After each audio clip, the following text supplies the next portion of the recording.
अपने इस वीडियो में हम लोग कुछ ऐसे टर्म्स देखेंगे जो एंजाइम्स के लिए एंजाइम्स से रिलेटेड होते हैं। तो पहला है एपो एंजाइम। तो एपो एंजाइम क्या होता है? Protein part of the enzyme. जो एपो एंजाइम होता है वो एंजाइम का प्रोटीन पार्ट होता है। कैसा पार्ट होता है? प्रोटीन पार्ट होता है।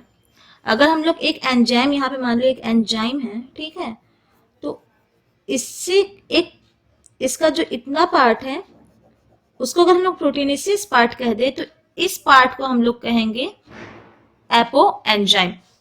दूसरा है हमारा को एंजाइम या प्रोस्थेटिक ग्रुप। ये जो होता है ये नॉन प्रोटीन पार्ट होता है, जिसमें प्रोटीन मतलब जो नॉन प्रोटीनेसिस होता है उसकी बात हो रही है, non protein parts of enzyme. इसका एग्जांपल अगर ले तो FMN, फ्लेविन मोनोन्यूक्लियोटाइड, ये इसका एग्जांपल है को एंजाइम का।